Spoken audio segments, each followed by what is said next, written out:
Hey everyone, it's JP the Music Enjoyer and I'm back with another video. Today I'll be reacting to your music hot takes. I asked my Instagram broadcast channel for their most controversial music opinions and you guys did not disappoint. I've picked 10 hot takes to react to, and for privacy reasons I'll be blurring out the usernames. Just a friendly reminder that this is all in good fun. Music is subjective and we all interpret it differently, so no hate to anyone who submitted their opinions. Let's get into it with our first hot take. I don't know how people can hype up Black Sabbath. It just sounds like old head rock to me. Boo this man! No! All I could say about this is that it's probably the most new gen response I could have ever seen. Look, if you don't like Black Sabbath, that's totally fine, but calling it old head rock completely ignores the fact that every metal band you listen to today was influenced by them. Sabbath are the godfathers of metal, and even if their sound isn't your thing, you have to respect what they did for the genre. And honestly, I don't know how you couldn't get hyped listening to War Pigs. Like, that song is just peak music. Easily one of the most important and influential bands in the history of music. Hot take number 2.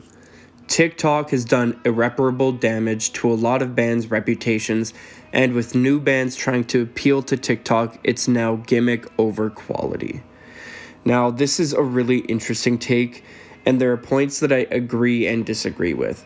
There's kind of two main points to this. First off, TikTok affecting already established bands, and then the second point being new bands appealing to TikTok trends. For the first point, this is where I have to disagree a little bit. TikTok is at its core a music app, and it has given a lot of bands a second wave of popularity. Just take a look at Deftones. They blew up on TikTok, and I don't think that's a bad thing. Sure, the app can have some cringy fans and maybe quote-unquote posers, if you want to call them that, but if TikTok ruins your enjoyment of a band or their image, then that's more of a personal problem than it is a problem for the band itself. TikTok is actually a great tool for finding new music and getting a dedicated fan base. Sure, there's a lot of bandwagoners and people that just listen to bands for trends, but there are also a lot of people out there that are looking for new music on TikTok and will become dedicated fans to these bands. So it's a bit of a double-edged sword, which I will get into here with the second point of this take. This is where I maybe agree a little bit more. TikTok is an incredible free promotion tool, but it has also pushed newer bands to chase trends rather than make the music they really want to. A lot of artists focus on creating that 5 to 10 second viral moment instead of a great full song. That said, if you know how to use TikTok right, you can build a huge dedicated fan base without sacrificing quality. So yeah, TikTok can be gimmicky, but it's also one of the best ways to grow as an artist if you know how to do it correctly and you're not just appealing to that 5 to 10 second trending clip. Hot take number 3.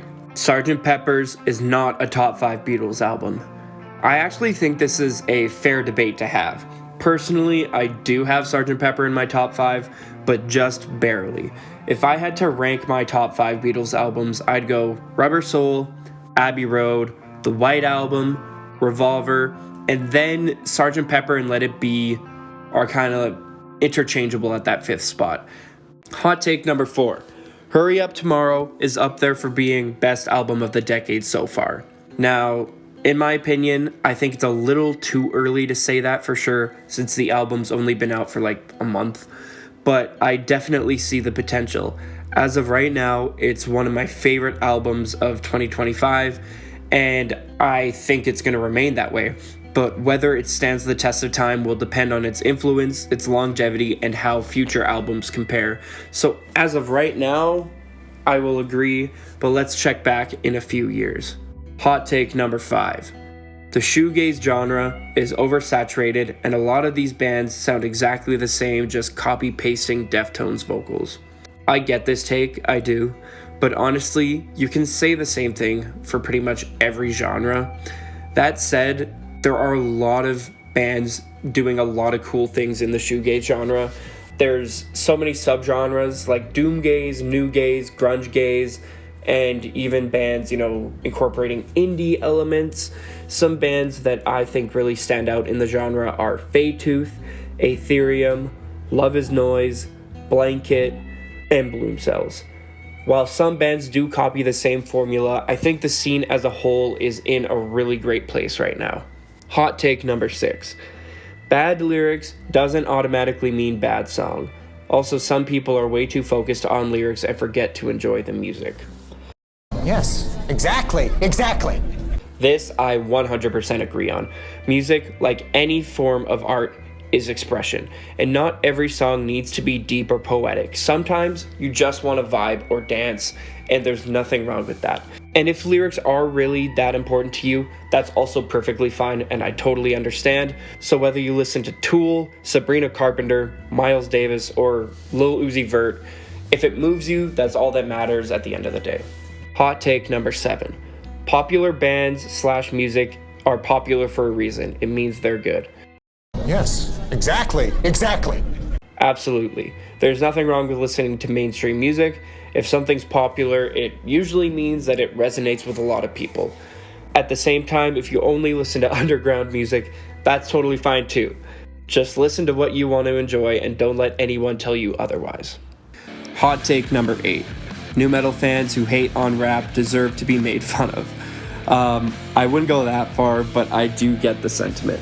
Not liking rap is one thing, which is totally fine. I respect your opinion, but to not respect its impact on music is a whole different story. On a side note, I do love that rap and metal have heavily influenced each other for decades, because in the 90s and 2000s, you had the whole nu metal movement, and then in the 2010s, you had trap metal, which was mainly rap-oriented with some metal influences, and as someone who loves both, it's nice to get the best of both worlds. Hot take number 9. Ludacris is the most underrated rapper of all time.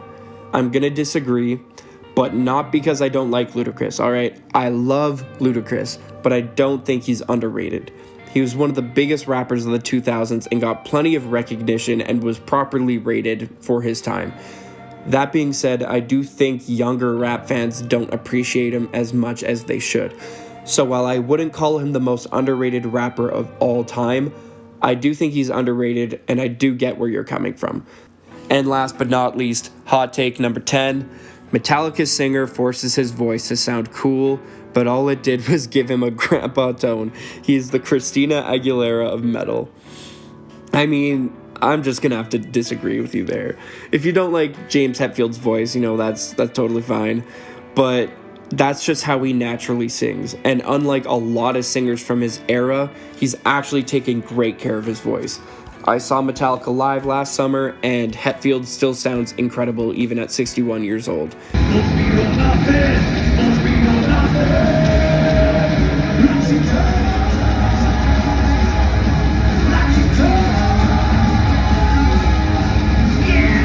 So yeah, I'll have to disagree with this take.